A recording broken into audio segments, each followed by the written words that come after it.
Hello, everybody. Welcome to the show, the Flyzone Show. What's up, Maddie, Johnny? Great to see you all. Great to see you, Johnny.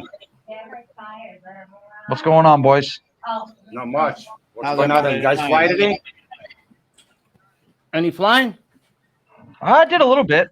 I just did a sunset a few minutes ago, kind of the calm before the storm here. So I did. It had a nice sunset this afternoon late, so got that in.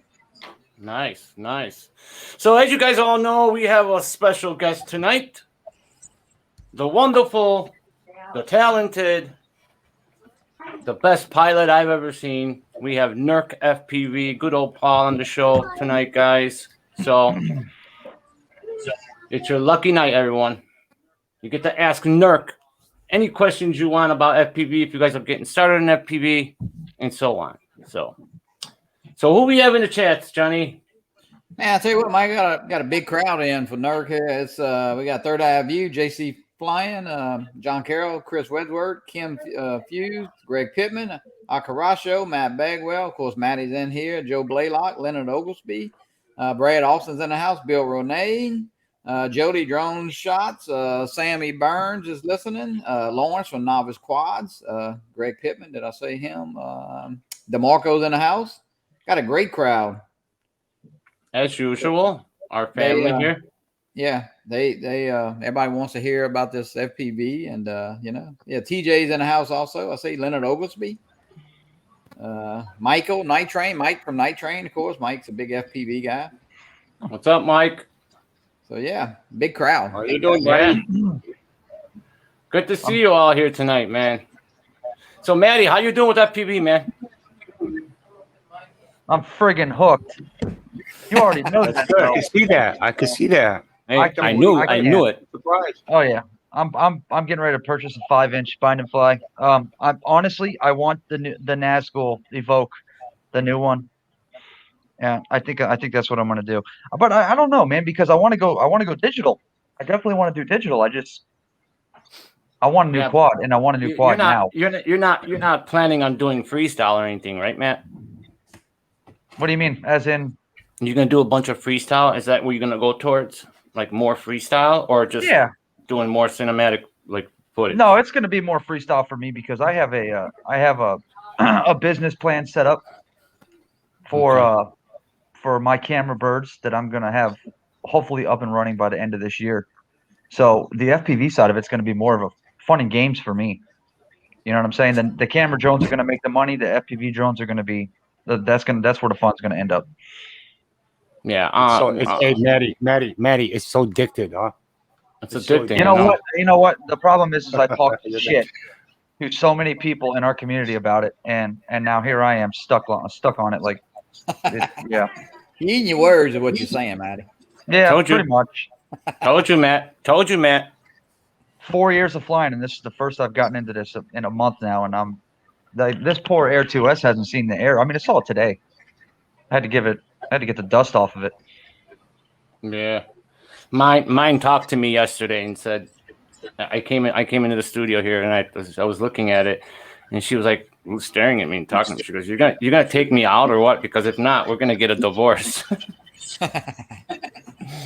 Maddie is really doing good though. Of course, I know Sergio and Mike, y'all doing some great stuff with the FPV and learning. And I just kind of started. I got some goggles in today, but I'm just taking it slow. So hey, it's gonna be fun. I want to learn some stuff tonight. It's gonna be very interesting. Well, we have the perfect man for it. So yeah. Let's bring him in. He's actually here. We're gonna bring him in real quick. So you guys. Let's do it. Let's bring PAL-NURK in. Guys, how we doing? What's up, PAL-NURK? Paul, thank you for coming on the show today, man. We're great. We're very thankful for you being here, man, and giving us your input and your journey through FPV and all that. And I'm sure everyone's happy to seeing you here as well. It's my pleasure to be here, guys. Thank you. We appreciate it, man. You're the man. So, Paul. You're not too far from us, Chicago. No, and I actually lived in Hammond, Indiana, which is like they say they're from Chicago, for a year when I first got married. So yeah, definitely I feel the love of Chicago. Been to Cubs games, been downtown a lot. Like, so yeah, I love it up there. Yeah, it's cool. But I guess now that Except it's for the the win. Cubs, you guys are probably White Sox fans, so that's probably not a good thing to lead off with. Believe it or not, I'm a Cubs fan. Hey, we're good. Me I'm too. neither. I'm a Cubs fan for sure, all day. But Paul, man, it's great to have you. So we'll get started with you, man. We got a lot to talk about, guys. We're gonna ask you a few questions, and Paul, just let us know, man. What got you started, man, in FPV, and we'll give you that push to go forward with your journey in FPV. You know. Yeah. So actually, my flying story started in Chicago or the Chicago area. My in-laws who live in the region bought me a toy drone for Christmas in 2014, and like that was just like they gave it to me as a stocking stuffer, and like Christmas morning and the next couple of days as we were visiting with family, like just learned how to fly it, and immediately challenging myself to like, can I land it on this thing? Can I fly it through that gap? Can I, get it stuck in the Christmas tree, whatever that was. And eventually I inevitably broke it. And when I broke it, I was like, I'm kind of an engineer. Like I should be able to figure out how to fix this. So I went online, I got a YouTube university education in drone repair.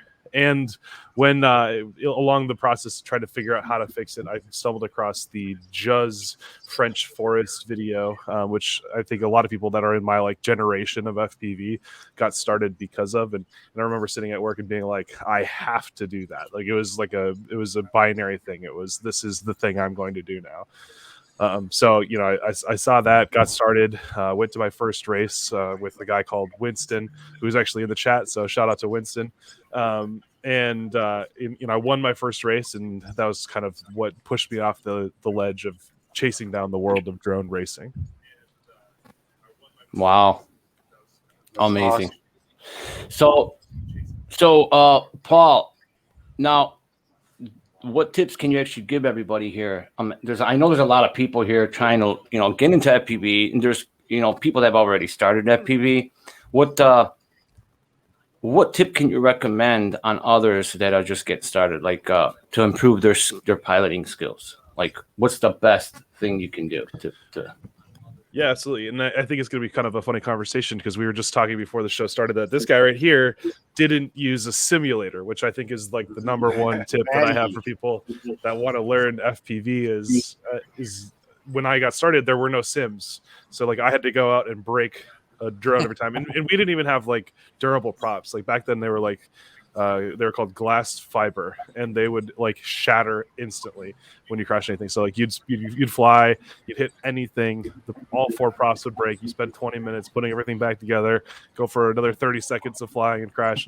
Where like with the sim, you can just hit a button. So my number one tip when you're learning to get into FPV is get a simulator early and practice the muscle memory there. But why did you start with? I would agree. I would agree the same thing. I took the other route. I took the different route. To be honest with you, at the time that I had first bought my first FPV kit, which was actually the Cedar, that Beta FPV Cedar, I wasn't very tech savvy, computer savvy. So believe it or not, the computer I had actually could not download any of the sims that I wanted due to the small capacity of it. It was a piece of crap. So when I bought this, I figured, you know what? The only way I'm going to learn is by flying it. So after 5,000 shots into the wall, the TV, my 1-year-old, I figured it out. And then it's just a matter of putting it into acro, going outside and just learning the throttle management. That's what it was for me. And after a few days of flying acro, I kind of started to pick it up, and then I got into the brushless quads. And that's where the Tiny Hawk 2 Freestyle came in. After I got to that one, it kind of became natural for me. And I was one of the lucky ones that picked it up quick. Not everybody does. But for me, I learned pretty fast. So, but I do fly the sims now. And I'll tell you what, it does help a lot. Yeah. Oh, yeah, for sure. I mean, even when I'm trying to like learn a new trick or something like that, like for freestyle sort of stuff, like I'll start in the sim so I don't have to break all of my gear trying to learn it. Like if you're trying to figure out how to do like a Matty flip or like a trippy spin or something like that, it's invaluable to just spend some time getting just the feeling right of how to do it and then go out and do it for real. Exactly. Yeah, at least in simulators, you don't break stuff. You don't break Yes. stuff. You don't kill batteries, or people. Yeah. 100%. That's 100%. so true. So true. Perfect your craft, get better, and then maybe you have less things to break on your. Yeah. I got a question for you, Paul. Yeah. What got you into the actual racing league? Was that something that you wanted to do when you started flying FPV, or did that just kind of pop up? That's a great question. So I started flying, like I started to get serious about flying in like, let's say March, April of 2015. And that was before anything, DRL had really posted anything. It wasn't until like late 2015 that they like posted their first like races and stuff. So I didn't even know about it when I first started racing and going after racing. But as soon as I saw it, you know, that was like, okay, so there's a world where like you could be a professional in this thing. And I think in late 2015 or maybe early 2016, I can't remember exactly, I had this moment where I realized that like at the time I was a programmer, and I realized that I will never be the best at something in computer programming, right? Because there's a history of 50 years of computer programmers that have figured out how to do these things so well, and I'll never have the shot at getting better at that, right? Or being one of the best at that. But at the same time, like I was falling in love with drone racing, and not just in the terms of like, you know, it's a fun way to spend time. It was more like practicing an instrument, right? Practicing an instrument is not just about the, you know, having fun. It's about like mastery of a craft. And so I kind of reapplied that same idea to drone racing and said, I'm going to go after this. I'm going to become one of the best in the world. And that was when I started like really vying to get into the drone racing league and to become a professional drone racer. Well, I'll tell you what, that is one interesting looking craft there, because those things move. And I'll tell you what, you've got to put some time in if you're going to master that one. That is some impressive flying with that DRL, man. That's unreal. Nurk, when you first went up there, was you the intimidator or was you intimidated? I was definitely intimidated. My first race that I went out was in Miami of 2017. That was my first event that I competed in. And I placed 12th of 12 in that race because I just was like so completely overwhelmed with what was going on and just absolutely bombed. So I was definitely intimidated. Yeah, I can only imagine.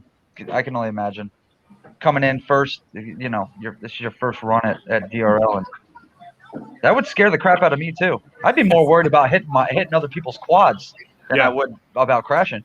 Well, you know, when you're going to like a normal race, like it's a lot more like just going to the day at the park. Like even like, you know, biggest multi-GP races, they're still a little bit laid back, a little bit more relaxed. But like when there's, you know, 40 lights and there's cameras everywhere, and you're wearing like an uncomfortable microphone, and there's a guy with like a big old boom pole with like mic hanging in front of you, and 3 different producers are asking you questions like, why did you crash in that last heat, like that sort of stuff. Like it takes it from like, you know, a day in the park to like, oh, like people around the world are going to actually care about what happens and why, and then like that just all gets in your head, and it really adds to the pressure that you're experiencing. And you know that the only controls that you get over your drone are these, you know, 2 little fingers, and so if you get nervous and all, you get any little shakes, you know, you're gonna crash. That's the best. True. I'll tell you what, knowing that you're running that machine with those 2 sticks, that is the adrenaline, is being able to pilot that quad however the hell you want. That is the best part about the whole thing. Absolutely. That's amazing. Yeah. Man. Yeah, sure is. So, Paul, now I have a question for you on your on that creation that you created on the FPV quad, that 9-inch, that 6S, the Cadix, the NURK edition. Yeah. I think you worked on somebody with that. Was that Neil? Yeah. So Catalyst Machine Works and I have been kind of working together on these kind of signature builds, like a couple of different things. We had the NURK Edition Bang God, which is like a 5-inch freestyle drone, super durable, super awesome. And then Catalyst Machine Works, Neil of Catalyst Machine Works came up with the 9 edition. He calls it the Macro America, where it's basically an X-class quad, so like a big quad, but scaled down a little bit, so that it's not nearly as dangerous or as intimidating, but it still gives you the same feel, the same rush, the same adrenaline as an X-class quad. But as Winston and I have been playing with it, we realized, this actually has some useful features in that, it can run a higher value of throttle at a higher speed more efficiently than a 5-inch drone can, because of the larger props, the lower KV, and then the bigger momentum being carried through corners. So we think it's the perfect drone for doing for filming races, like car races or drifting or something like that. Right. So isn't that the same one? Didn't Drew on Rotor Ride, didn't he fly that on one of the videos that you were in? Drew flew my 6S 7-inch, 12S 7-inch monstrosity. The motors on that. Okay. Yeah, I took 3110 motors, which are big chonking motors. I put 7-inch props, and then those were 1000 kV motors, but we ran them at 12S, so it would be the equivalent of 3000 kV on 4S, something like that. If you do the math for the RPM and stuff.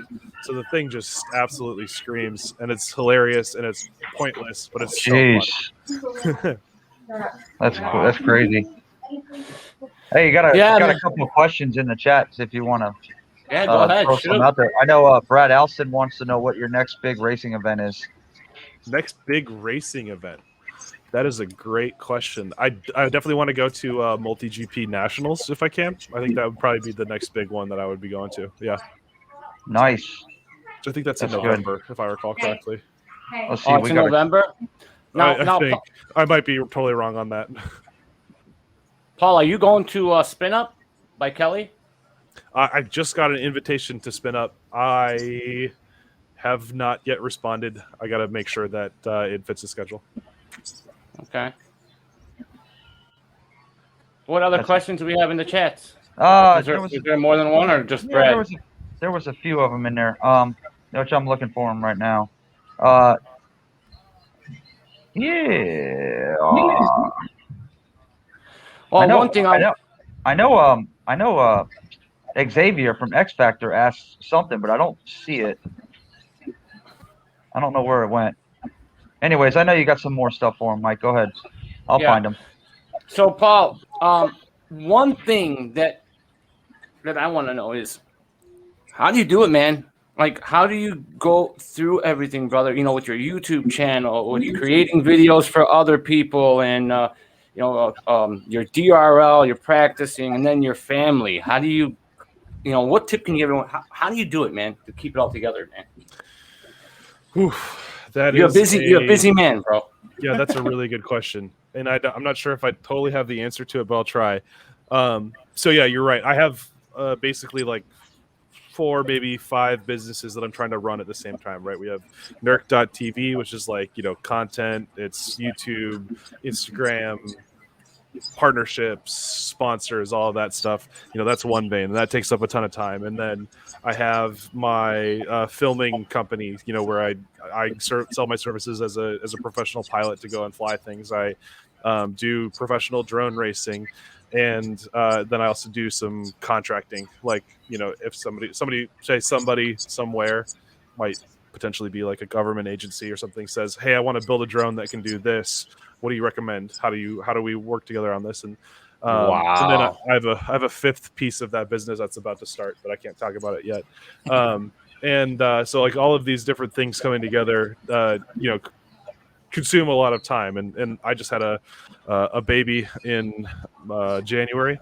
He's right there. He's sleeping. Congratulations! I saw that on your last video. I noticed that your last live stream that you did. Yep. Yeah, that's why I asked him this question, because he's got a baby too. It's I say, when do you find time to fly?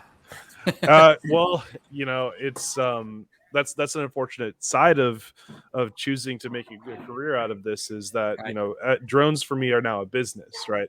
So as much as I love it, and I love every aspect of it, and I love doing it, I try to find opportunities to fly when I can also make a little bit of income off of it. So my flying time generally ends up being when we're filming a YouTube video, or when I'm out working on a gig, or stuff like that. So I guess I definitely fly a little bit less recreationally than I used to, but that's not I don't say that's a bad thing, because I still love what I'm doing. I still love all of the flying that I do get to do. And so I just have the added benefit that I get paid to do it too. Nurk, how did you practice for the drone racing league? Did you set up a course, and or how did you approach that? Yeah, historically, I know when an event is going to be for the drone racing league, and so what I do is I book myself like 3-ish weeks ahead of each race, and then I have a couple different properties around that are willing to let me come and set up a course and leave it there for a couple days. Right. Like churches, for example, they don't typically use their property during the week much. So, I just kind of kick in a little tithe to the church and then leave, my stuff there in their fields. Because most churches have like a soccer field or something like that, at least in the Midwest. And so what I'll do is I'll basically at 10 in the morning, I'm going to get everything in the car, go over and run batteries for roughly 8 to 10 hours, depending on how much gear I have with me. Like if my drones are all dead and I don't have any time to repair them, I'll just kind of give up for the day, or I'll go until it gets dark. And when it's dark, I head home. Typically I go work out. I like to kind of not only train my thumbs, but also the rest of my body. It kind of helps seal in what you've learned. It pushes good chemicals into your brain to make sure that, you're focused on that. And then I stay up as late as I need to fix all the drones and start it all again the next day. And I'll do that 6 days a week for those 3 weeks. What's the typical, how many batteries you go through, Nurk, when you practice? Between 100 and 150. Holy shit. Yeah. My goodness. Oh, that was cool going through 10. Yeah. Holy cow. By the time you hit like 30 or 40, like you really don't want to be there anymore.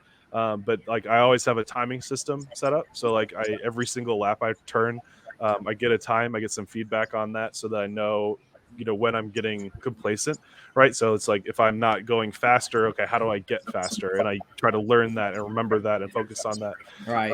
And then I'll also do things to simulate stress, for example. So like what I'll do is it happens to be like both the places that I'd go fly have basketball hoops. So I'll go shoot baskets for like 10 minutes and then come back while my heart rate is, sitting at 160 BPM and say, go, as if, I was getting nervous or there was a crowd cheering or something like that. Like that kind of helps drive that performance mentality. Wow, man. You're a busy man. I have a question. Yeah, I have a question for you, Nurk. Do you have a DJI FPV? I did. Do you fly that? I don't currently have one. I did a giveaway with it, but I have flown it. Yeah, I watched that video you did where you flew over the water and into that little area, that little island. Yep. That was impressive. Yeah, I was totally blown away with its performance. The OcuSync V3 or 4, I can't remember. Yeah, the 3 is OcuSync unbelievable. 3, yeah. We did a video with Rotor Riot where we literally flew it 3 miles across a lake and did a power loop through like a little tent 3 miles away, and then attempted to fly it back, but we didn't make it all the way back. That's ridiculous. Yeah, it was pretty cool. I think I see, or we see, a version 2 coming. I'm gonna guess more freestyle quad than anything. Sure. Definitely gonna be carbon fiber, but I think it's coming. Just a matter of time. Yeah. Yeah, definitely. DJI historically responds to the market, right? So like, they probably have a Mavic 3, for example, ready to go, but until someone puts out a drone that competes with the Mavic 2, they're not going to release it, right? So I wonder if the same is true for the FPV drone, if they are pushing that, but who knows? I hope so. Yeah. Oh, me too. Yeah. Hey, somebody in the chat, one of our buddies, Sammy, made a comment about what do you think about the inline quad that Vanover and Evan were flying? It's called the Bone Drone. Oh yeah, that looked hilarious. So like back in the day, there was a company called Micro Motor Warehouse, which is a throwback to any of the OGs in the chat. And they made he made like a speeder. It looked like a speeder bike from Star Wars Endor. That was kind of a version of the Bone Drone. So when I saw that they made a 5-inch version of it, I was like, oh, that's phenomenal. I want to see more of that action. That's pretty crazy. Yep. Hey, question, NURK. Those DRL drone, FPV drone that you flew when you did the event for the the racing. What kind of chip they use on that? What kind of a flight controller it is? Yeah. So up until the race, so Racer 2 and Racer 3 had a oh gosh, who's the company that makes the Apex frame? Alien Impulse RC. Impulse RC's F3 flight controller. That it was like kind of the standard for a long time. So through Racer 3, that was the one, and then the Racer 3S.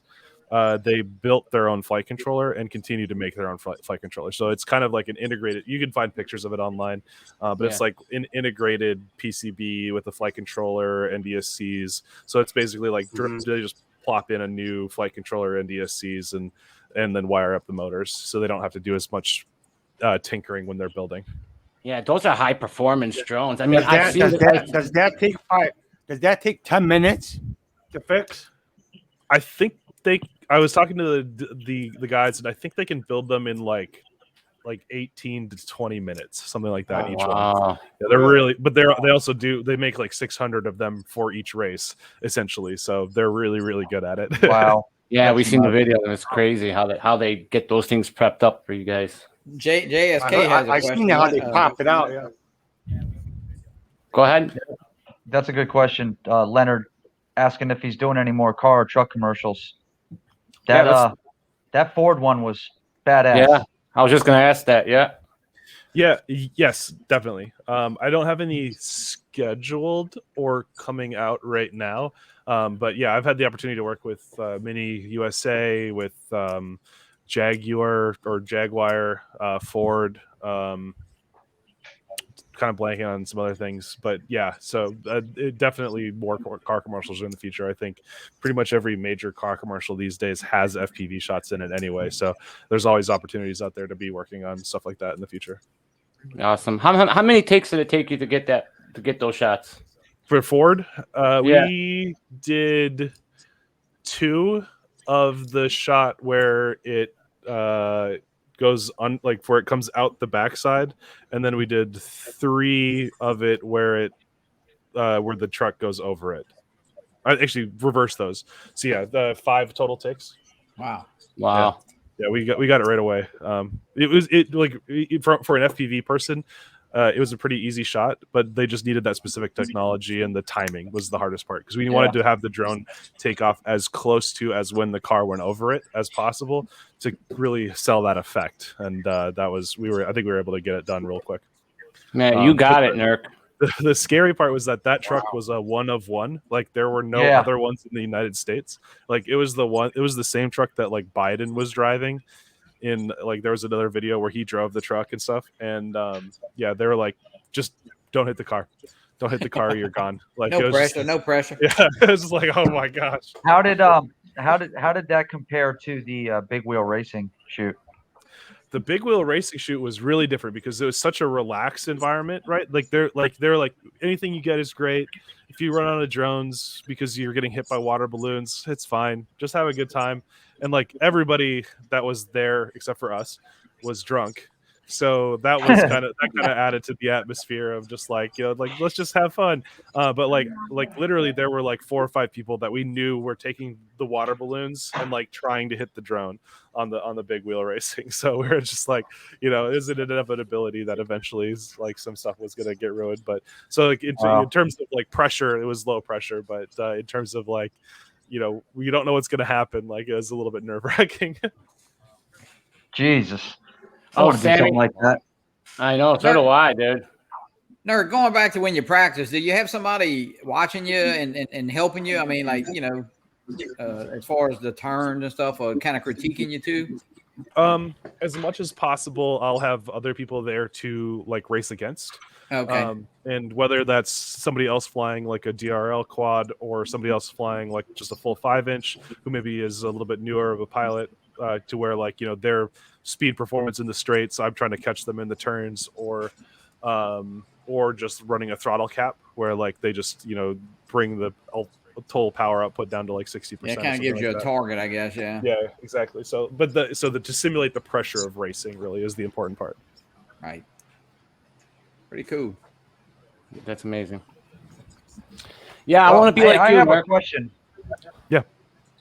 I have a question. You mentioned something earlier in the chats. You have a 5-inch bind and fly. Yes. Do you? Yep. Yeah. It's primarily for DJI Okay. FPV, but you can have them make it in analog as well. Oh, okay.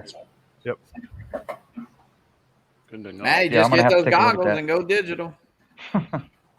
I mentioned something about 5-inch earlier, but I didn't think to look at one of your designs, and yeah, that's probably a good idea. It's a premium build for sure, so it's a little bit more expensive, but I have not broken it yet, and I mean, you see what I do to my drones, so Yep. Yep. Yeah, that's good. Good. So, guys, I want to I want to get along with this one video just real quick. There's a guy that well, he subscribed to the channel, but I've seen his channel and I saw his videos. Supposedly, they're saying that this guy is the Johnny FPV of Hong Kong. It's not Johnny FPV, but it's a guy from Hong Kong. But I wanted to share this real quick because I promised that I give him a plug. So we'll check this out real quick. Let me know what you guys think of this. Pretty badass video. Yeah, I think it's cool. is it Drew Drones? Oh no. Okay.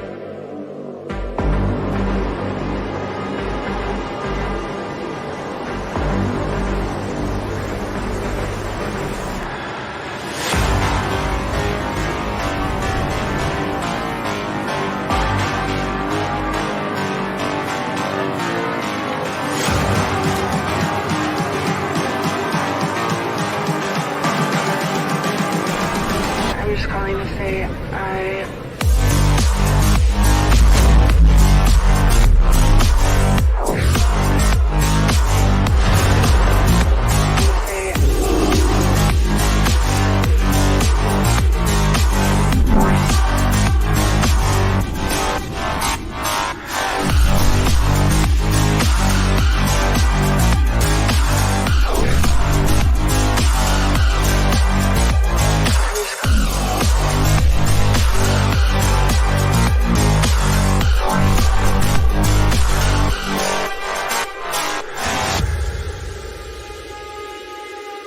I'm just calling to say I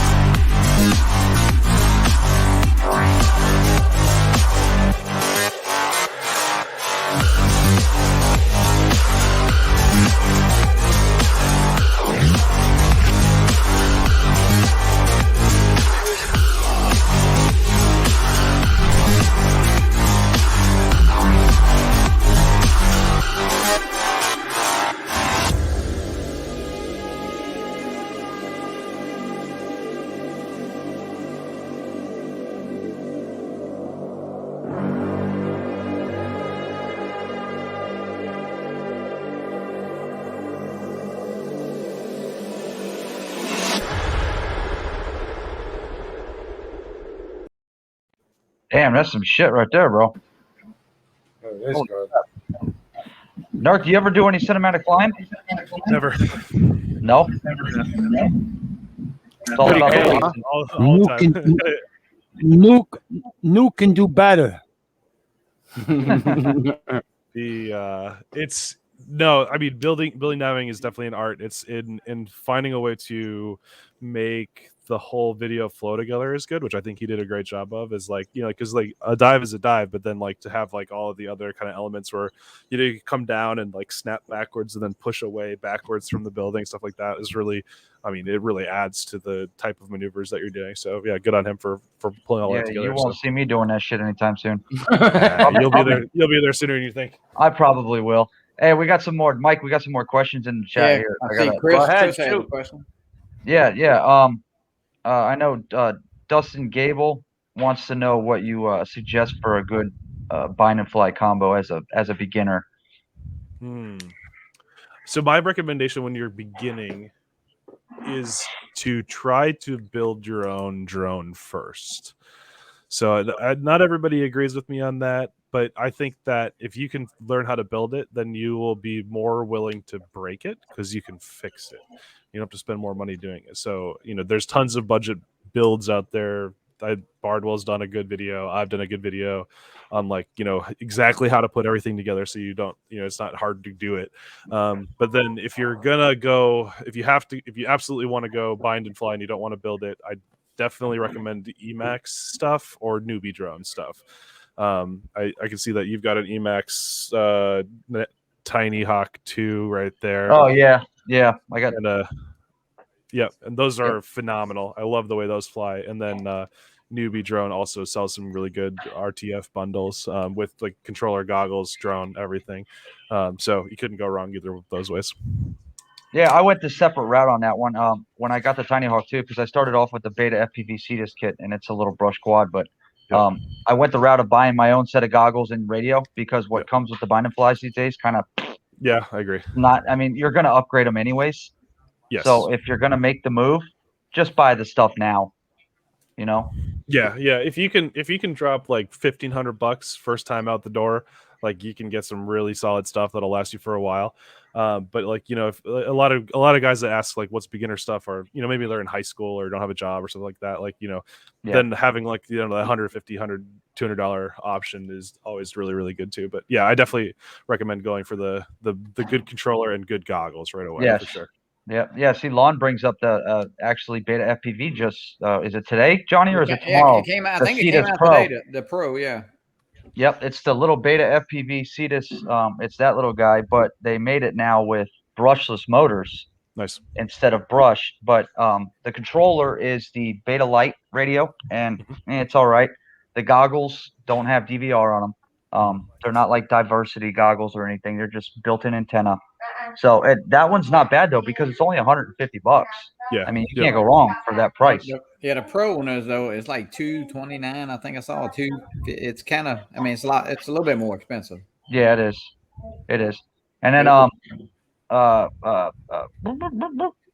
somebody asked about Chris Waters asked about the angle of the lens, the camera. Did he ask? I think Dustin had a question. No. Oh yeah, what camera angle do you run your camera at for chasing? For chasing, it depends on what I'm chasing. If it's if you're chasing I mean, I guess usually lower than you'd think. That's air chasing is what he called it. Yeah, it just depends on how fast the thing is that you're chasing, right? So if it's like, you know, bucking at like 60 miles an hour, you know, I'm going to go up in the 30, 40, 50 range. But if it's something that's really slow, you know, I'll definitely keep it down to like 10, 15. I like to be like for like filming and cinematic flying and freestyle, I'm definitely like 15 degrees. Like it's not a lot, just enough that you can get some good forward momentum, but generally just keeping it a little bit lower. Okay, I also have another question from Xavier, he is Drone X Factor. He asked what was the biggest catalyst that caused the transition in business? I'm gonna assume he means the filming business for drones, for FPV specifically. I'm gonna assume, yeah, I believe so. And I would say that there's two big catalysts that have happened. I think the first one initially was Real Steady. I think Real Steady made really, really good looking, smooth video for the masses available. that you can really easily sell and people will consume and not like get sick from, if that makes sense. Like, because like sometimes, you know, FPV can be a little bit jarring and jaunting. And then I would actually say that the second big thing that really has helped FPV is just the Komodo being released, the red Komodo. I think once we saw like a high level cinema camera come down into this form factor that we could slap it on a drone and fly, I feel like a lot of bigger directors started really asking for that style of camera and that style of content. And I think that was really the two of the biggest things in cinematic FPV. That is a pricey camera, isn't it? It's that $6,000. That's pricey to me. Yeah, it's not cheap. No, but like a camera that can do the same stuff as it, and that it can be set against, it can easily be $50,000, $100,000. So you know, 6 is not bad when you're comparing it to that. You know, and that camera can pay for itself in one job. You know, so if you kind of start thinking about like, oh, okay, let's, you know, the investment is this, but you can pay it off in one job or two jobs, and then, you know, have it be a recurring source of revenue. It starts to become pretty good value for what it is. Yeah, man. I have a question. Is it true that with the 6S battery, you can control the sticks, the performance better on the FPV? Like if you have a 6S battery, you can control it better when it's in the air. Like it's much easier with the controllers. You know how you fly and it starts going with the 4S, it goes slow and you turn, it slows down, but you don't have that much control to it. But if you have a 6S battery, you got much control, right? He's talking about punch. More punch, more active. The punch, yes, exactly. Yeah. The punch. Yes. Yeah, I go back and forth on that, right? I think that there's people who build a really, really good 4-cell quad that can do just as well as a 6-cell. I think the little bit of extra power that you probably get out of a 6-cell is definitely adds some value. So, but if anything, it's like a 5% difference. Not like, it's not night and day. It's just a little bit more, you know. Personally, yeah. I was flying 4S on squirts until late last year, you know, and because it's fine. I don't need to do anything different. That's where I'm going to start off. When I get to my 5-inch journeys, I'm going to start at the 4S level. There you go. Yeah. I don't want to overpower myself. I don't know if I'd recommend that in 2021. I think you should just go straight for 6S, honestly. And that if you're worried about having too much power, just put a throttle cap on it. Yeah, I can cap it if I have to. Eventually you're going to go there. I think the world of FPV is going there. You might as well just start there and then just limit yourself in software. All right. You won't go wrong there. Okay. The only reason that I wouldn't have recommended that like maybe 3 years ago was that components really weren't actually made for 6L. Like they're just like, it's a little bit better. But now the actual FETs, like the electronics that control your motor spinning, are much more durable and much stronger, and now they actually work. So 6L and 4Cell, there's no difference in terms of like reliability or anything like that. So you might as well just go 6L. Okay, that's where you're going to end up in good the call. That's what might I'll as well do. invest in those batteries now. Yep. That's what I kept telling my brother Sergio. Get 6S batteries. Get 6S batteries. Get 6S batteries. Doesn't listen to me. And now that's why he's asking you that question. But here's the thing. Has Bubby and Drew have they got out of the 4S, flying 4S? I don't remember. Because I know Bubby was flying 4S a lot. Like he always flew 4S batteries. I am not sure. I thought Bubby was flying 6L, but I don't know. I know Drew was definitely trying to hold out, but I also I don't know. But again, I think it's good that I don't know because I can't tell. You know, they're doing some pretty cool shit with 4S. But I think everybody will be on 6S eventually. So I saw that video you flew with the 12S battery with Royal Riot, the one you built. Yeah, that thing was fast. Yeah, that was ridiculous. Hilarious. That was absolutely ridiculous. So Dustin has a question. Is that a question? Let me see. That Sakaro video you did carrying the Komodo was fire. Oh yeah. Oh no, he Yeah, just said it. that's what he was He talking just said it was awesome. Okay, cool. Sammy, Yeah. Nurk, do you know anything about the 399 Super G? Oh yeah, yeah. Most of my drone fleet is the 399 Super G. I have the Vanguard and the Super G. I think I've got like 5 or 6 Super Gs built that are like my filming fleet, and then I have a couple NURK Edition Vanguards that are my like freestyle fleet. Sammy Burns is building one right now. I wanted to know what you thought about it. It's my favorite frame that's not got my name on it. Wow. Yeah, what's the millimeter thickness on that frame? 5 for the arms, 2 for the plates. That's thick. Yeah, she's a big girl. She's not, but she's there's nothing special about the Super G. That's why I like it. It's just like it's 4 arms and a body, and it flies. It flies great. We got Ken in the house from Place It Here. Welcome, buddy. Yep. What's up, guys? Ken, I believe he's supposed to be in Louisiana by you, Johnny. He's going to be in I Baton think he Rouge said. on Friday. I guess he said meant next Friday. Well, yeah, today's Friday. Yeah, he wouldn't want to be here this weekend, but It's supposed to be by you or by you. That was a good one. There you go. Yeah.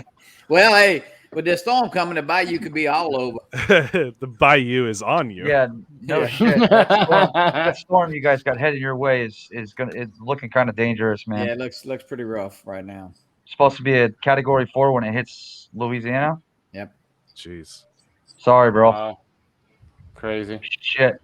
What are you gonna do, John? You gonna stay, or what are you gonna do? Yeah, we're gonna ride it out right here. We can't leave. I mean, we don't have the flooding, aspect of that, but pretty strong wind, 120-mile-an-hour wind right now. So we'll see. Oh, yeah. Hey, Paul. Sam wants to know on that Super G, the 5-inch. What motors do you recommend running 6S? My favorite motors right now for 6S are the 533, the Fly 533 Evan Turner heads-ups motors. I don't know what he calls them, but like there's only one of them. Those are the best 6S 5-inch motors right now for everything. Nuke is the Mamba flight controller with the Speedy B Wi-Fi built in it. Is that a good flight controller? I do not have any experience with that one, unfortunately. Okay. So I couldn't tell you. Sorry. Hey, Mike. Yeah. Your boy, the video you played, he is in the chat. Oh, what's up, buddy? We put your plug in for you. Yeah, that was a cool video. Thank you for coming in, my man. Yeah, that was a cool video. Nurk, where do you see? I'm sorry, Nurk. Where do you see FPV going? What's going to be the biggest change coming up, or what do you? Is it going to be battery technology? I mean, flight stuff, or? It's a great question. I think probably the biggest changes are going to end up being regulatory, which I know is not a very sexy answer. I think that's going to be a bigger problem. So that's going to be a big part of it. I mean, there's always promises of battery technology, but I don't see a lot happening there. I think it's going to continue to be software. I think they're going to continue to get to fly better and better. Are you at all worried about remote ID? I was going to ask how you felt about that with this, because I mean, it's the elephant in the room for a lot of people, especially FPV pilots. And I don't know, man. There's a lot of people that are on the negative side of aspect of FPV's dead. Some just kind of like me, just screw it. I'm gonna fly until somebody tells me I can't. Yep. Where do you think you stand on that whole deal? So as a commercial operator, it doesn't really change too much of what I do, right? So like, I'm already, getting approval. I'm already reporting my flights and doing all this kind of stuff. So like, it doesn't affect that. What I think it does affect in the long term are how the innovation of the hobby is happening and how new people are getting into it, right? Because like essentially, trying to limit, and some of the stuff has changed over the last couple of years, but like, initially like they were only requiring non-remote ID'd flying and only custom builds in like designated AMA fields, and there was not any more. There was never going to be a chance to add more of those. So eventually there would be no places to fly.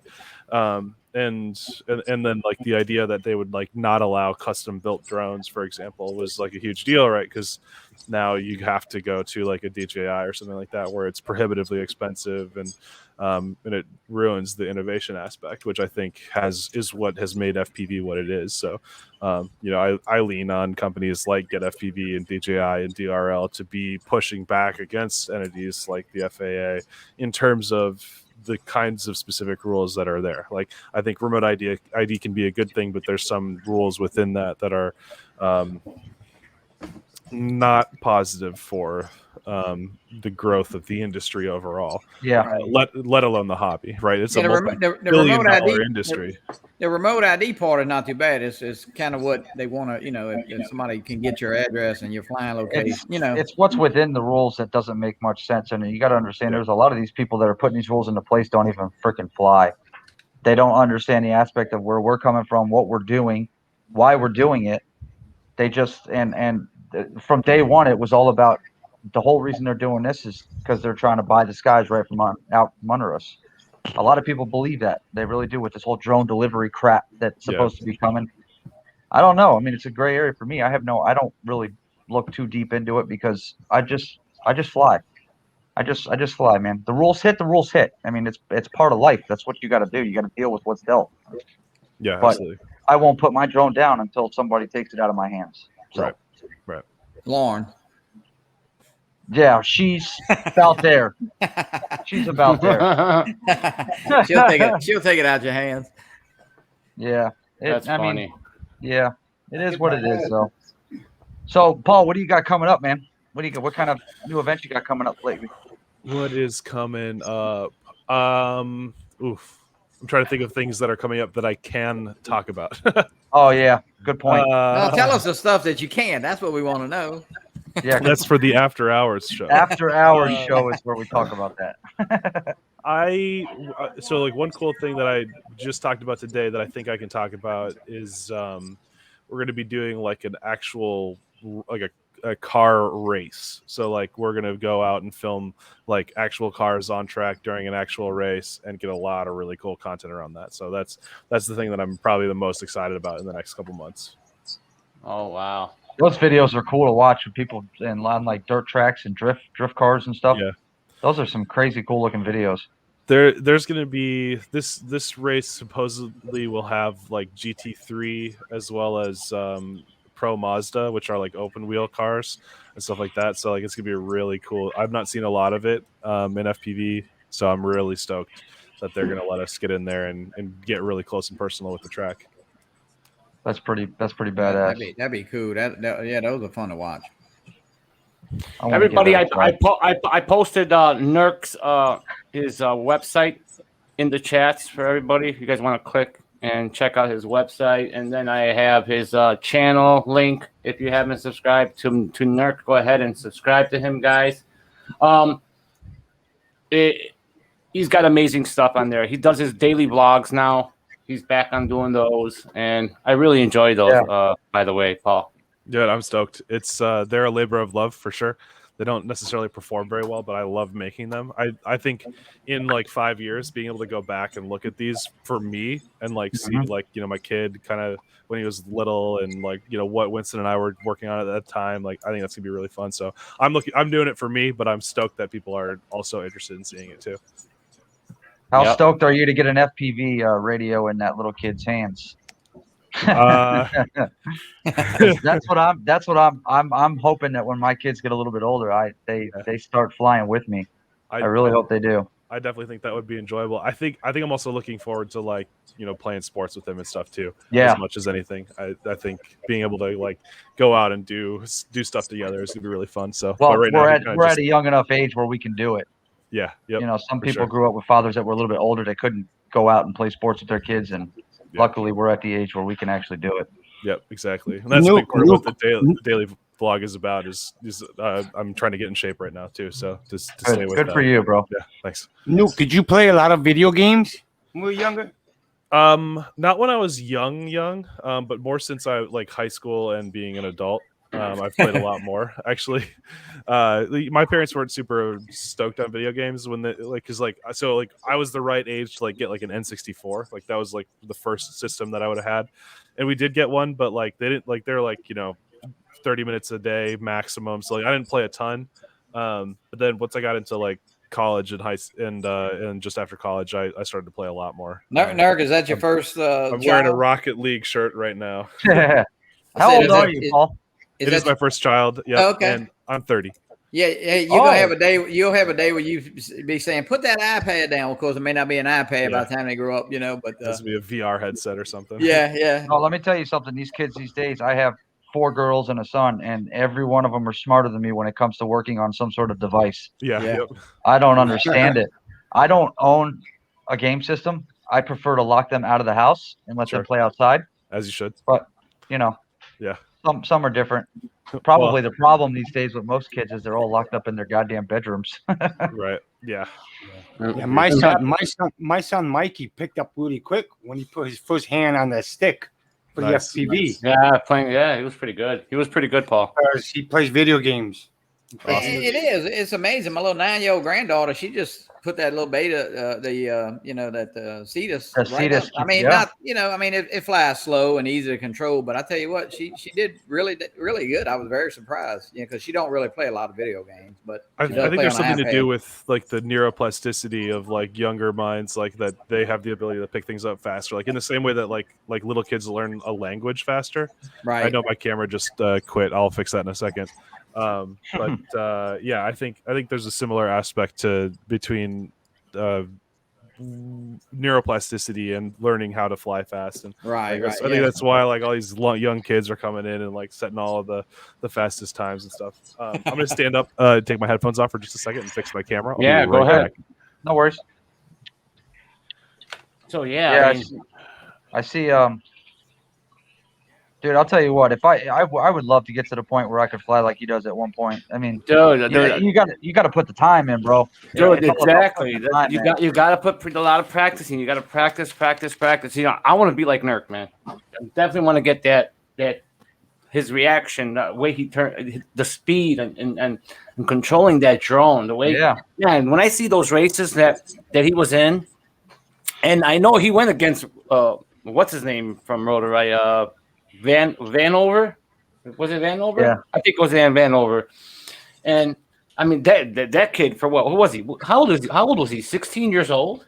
Yeah, I think so. 16 or 17, yeah. And that guy, I mean, he's pretty good. He was pretty good. And he was pissing off a lot of the pilots. But look at Sammy's comment, bro. Ventriloquism. He does everything.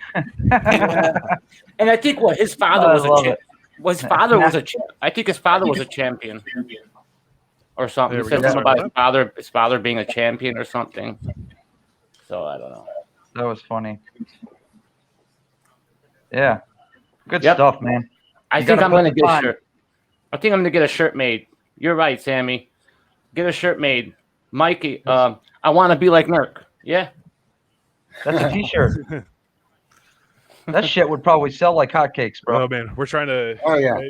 I just pitched 2 new shirt ideas to my merch guy to start working on a design for. So be on the lookout for those. They're gonna be really sick. I'm super stoked about it. But yeah. I love your hat. I've got merch all over my freaking closet of drone stuff, but I don't have any NURK gear, so I'm gonna end up having to whack the store after this one. Well, if you guys want to, you guys drop me your addresses afterwards. I'll get some hats shipped out to you guys. Oh, that'd be badass, bro. Thanks so much. Sick. Hey, NURK, we'll send you one of our shirts too, as well, man. Yeah, they're comfortable. Actually, nobody's wearing one. Surprisingly, all 4 of us have one, and not one person's wearing it. I'm not wearing my own merch. It's great. I love it. Well, we like supporting other channels. Hey, there you go. Yeah. You know. Hey, you got Kelly's. I got freaking Ken. Our good buddy Kelly. Yeah. I was wearing Kelly's shirt yesterday. I got it all sweaty though. I was running in it. I love his shirt. I love him. I got 2 of them. I got the Spinup one, and then I have one that's got the flight crew on the back. I love his stuff. It makes me look less fat. So good on you, Kelly. Good point. Yeah, there you go. You just got to order the skinny edition, NURK. That's all. Yeah, exactly. So Marcel, what's up? 9:30. 9:30. Oh, 9:35. Yeah, man. Yeah, I just got notification that Facebook says its showtime is gonna have to be over. So if I don't stop, if Facebook is different. They'll like at a certain time they'll end it. And Do they shut you down that quick? They shut you down after a certain time? I guess that's what, I just got a notification on it. So, but yeah, we went a little bit over an hour, but that should do it, man. Nothing else. But for those of you that are watching, you guys in the chats, if you haven't subscribed to NURK, go. I have his link in the description. I have his website in the description. Everything you need to know, guys. Everything is there. To his channel. Show him some love. This is the man to learn from. So if you guys have any questions, feel free to ask him. Don't bust his balls too much because he's a busy man. Bust away. But Paul, we love having you here, man. We're big fans of yours, and Very big. It was. I'm starstruck, and it was amazing to have you, man. We're thankful for everything. I'm so glad to be here. Like, guys like you guys are what's continuing to drive the hobby forward. So, like, just be out there, continue to crush on some content and bring these discussions together in these communities. Like, I can tell that Chad over here is super engaged, super about being here, and that's because of you guys fostering that. So, right back at you. Keep up the good work with what you're doing. Yeah, Hey, awesome. NURK, Thank my you. son wants to say hi to you. The next DRL racer, right there. There's my son right there. He's a little bit asleep in the corner. I remember those crib So cams, cute. man. Yeah, buddy. Crib cam. There you go. Yeah. Good night, little NURK. Yeah. He's been out for 3 hours already. What's his name?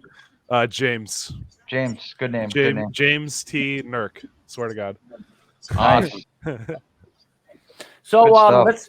let's say our goodbyes. We'll start off with Johnny, Maddie, and then Sergio last, and then you too, Paul, if you want. Yeah, I just want to thanks for having me on, Michael and Sergio and Maddie. And of course, NURK, it was a pleasure meeting you and learned a lot. And man, I tell you what, I started FPV not very long ago, and I hadn't caught on quite as fast as Maddie, but I'm gonna get it. So You'll get there. You'll get there. I appreciate it, Paul. Honestly, bro, it was great meeting you. After watching all your videos, I got to say, when I first saw you, I'm like, oh shit, I'm stuck.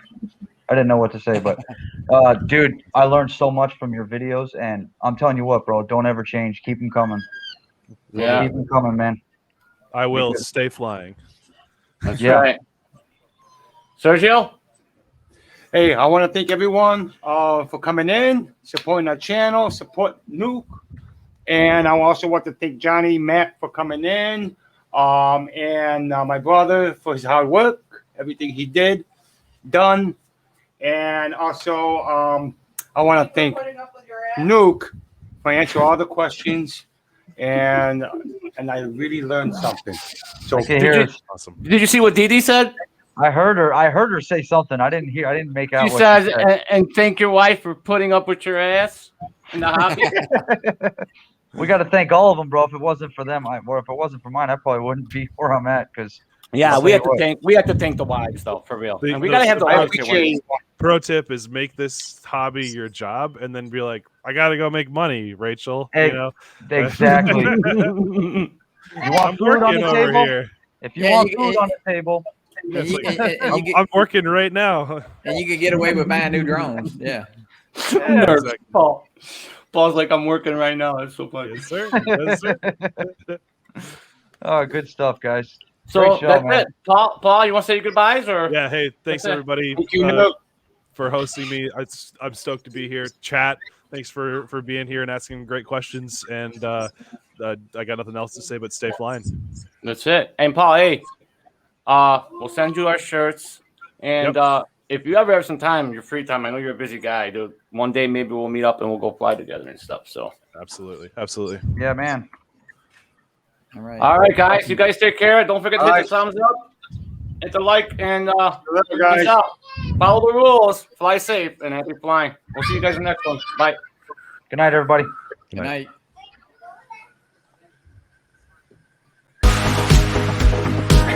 night. Ciao.